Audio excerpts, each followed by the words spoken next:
Donc pour Microbe et Gasoil, je crois que le point de départ, c'est que j'avais des souvenirs avec mon meilleur ami de l'époque. On avait comme projet, encore une fois utopique, de se fabriquer une voiture de A à Z et de la prendre pour aller voyager à travers la France. Et là, tu mets le pied là, comme ça? Là, normalement, eux, ils sont plus petits. Ils sont plus petits. Ils sont plus petits. Normalement, tu peux arriver à mettre les deux pieds.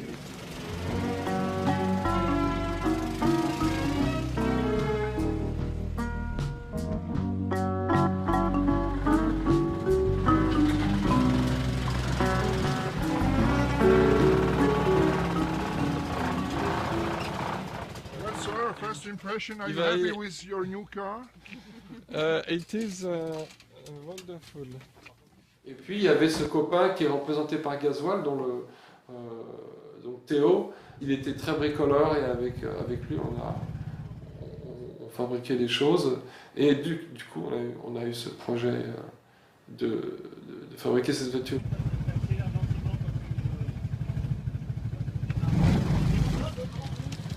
Alors on était tous les deux différents parce que c'était Versailles, le lycée Hoche, très strict, des fils de militaires par exemple, les cheveux coupés très courts en brosse.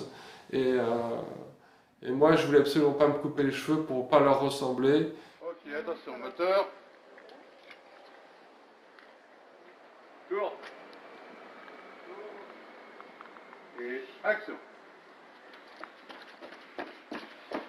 Et lui, il avait ce côté un petit peu, comme il bricolait des moteurs, il avait ce côté un petit peu à sentir l'essence, et puis il était vraiment pas aimé du reste de la classe. Pour ma part, j'ai fait les costumes, le maquillage. C'est pas un défilé de mode, un film, on habille des comédiens par rapport à l'histoire, on leur donne une identité. Il a fallu prendre une décision par rapport à ce blouson, parce qu'il y en avait un autre qui était en jean avec un petit col en fausse fourrure, et donc on trouvait que le blouson de motard était bien choisi. Sur la préparation de Microbe et Gasoil, il fallait trouver les deux personnages, les deux caractères, Daniel et Théo. J'ai auditionné, je sais pas moi, 50, 60 gamins. Tu es en quelle classe? Quatrième. Quatrième. Et t'as quel âge? J'ai 16 ans. T'es en quelle classe? Seconde. Il arrive et fait qu'est-ce qui se passe? Je vais on vient de me proposer un casting. Ah ouais, vous avez quelqu'un pour son père? Il me fait la directrice dit ouais non ça va aller parce que c'est pour Michel Gondry et mon père il est comme ça. Alors toi tu vas le faire ce casting. Donc le lendemain matin il me montre Eternal Sunshine of the Spotless Mind. J'ai fait ah ouais. Ah ouais. Ok c'est du lourd. Tu connaissais pas? Non je connaissais pas, j'ai demandé ça, même le nom ça me disait pas. Phil Baquet, je l'ai fait rester dans une des salles à côté pendant qu'on interviewait Daniel. C'était la troisième fois ou la quatrième fois qu'on le faisait revenir, Daniel Microbe. Je me suis dit, si on lui met un interlocuteur qu'à la pêche, il va peut-être bien réagir. Et quand on les a mis ensemble, ça a explosé. Il y a tout de suite eu une chimie entre eux qui a fait que il n'y avait pas photo.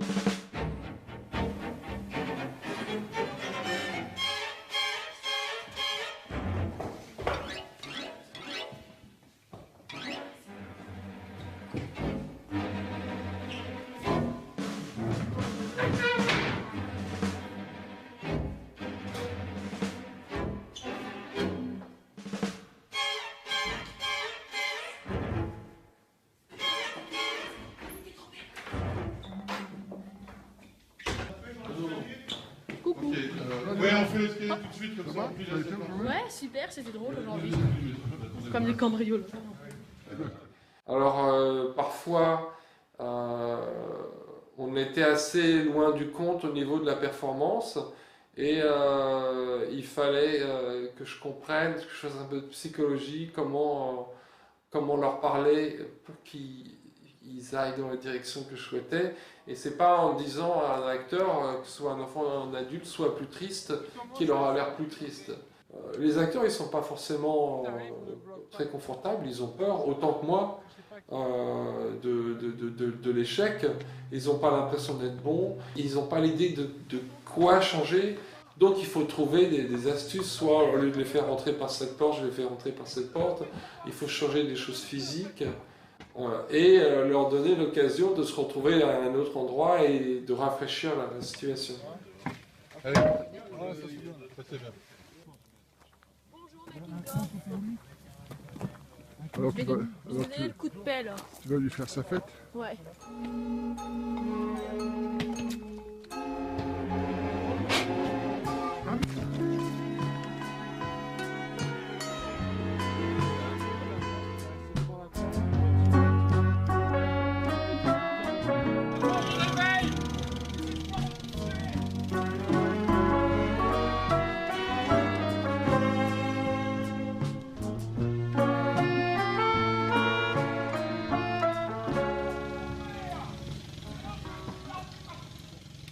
Bon bah super.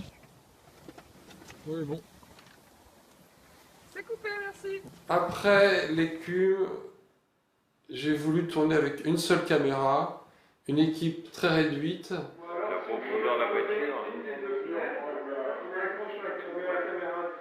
Oui. C'est pas comme si on accrochait la caméra devant la voiture, parce qu'on sera dans la voiture avec eux.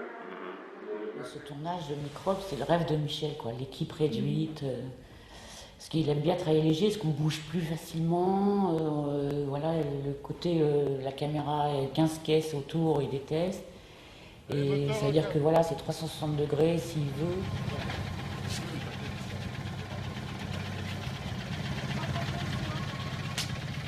On travaillait dur, mais il y avait toute une équipe derrière. Il y avait notre 200 milliards où on était une équipe réduite, mais on était extrêmement soudés. Je me fais couper les cheveux en live. Ça me fait raser les cheveux, c'est un peu dur.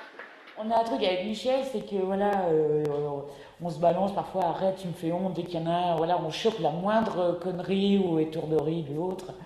Et un jour, Michel me fait, j'ai la honte de ma vie, devine ce que je viens de faire. Et il me raconte qu'en fait, il avait mis son combo à l'envers.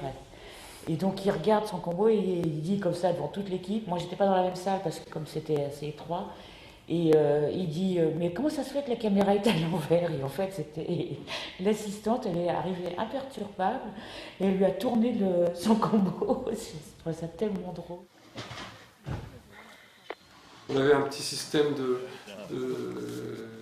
de trépied, et si on voulait changer le cadre pendant la prise, on pouvait.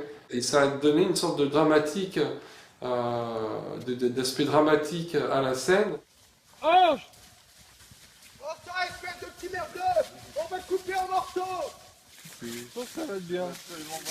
Ça n'a pas l'air de débile. Non, bah vous avez quoi de début?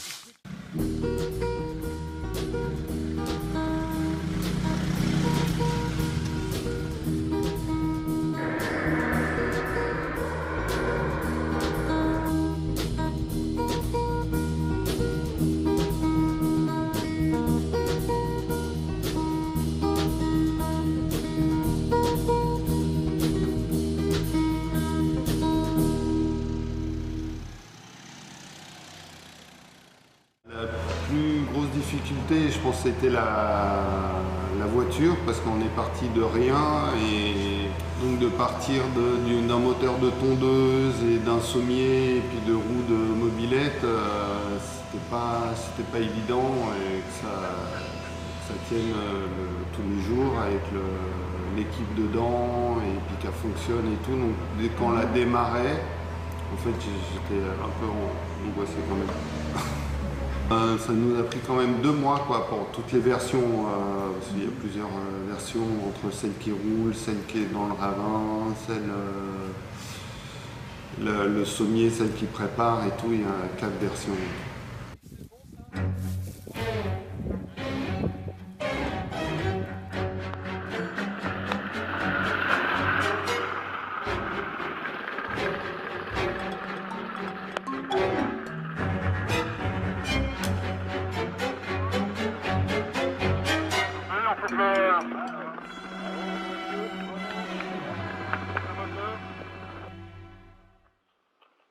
Action!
Pour la musique, ça s'est passé comme ça.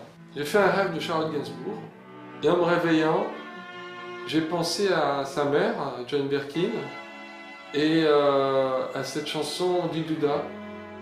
Et j'ai pensé au rythme, avec la batterie qui fait juste qui est faite sur les tomes. Et je savais que c'était Jean-Claude Vannier qui avait fait cette chanson. Et puis j'ai repensé à tout ce qu'il a fait, Melody Nelson, et j'ai écouté des musiques de ses films. Et puis ça a paru une évidence. Donc je l'ai contacté, il a aimé le film, et puis on a travaillé ensemble. Là, je voulais proposer qu'il fasse la même partie, mais un octave en dessous.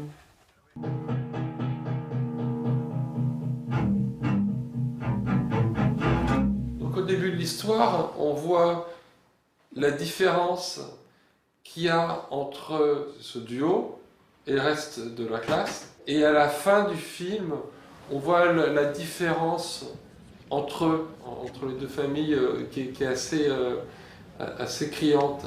C'est pas ta son, là. Quoi? C'est pas ta son, là. Pas très très bien.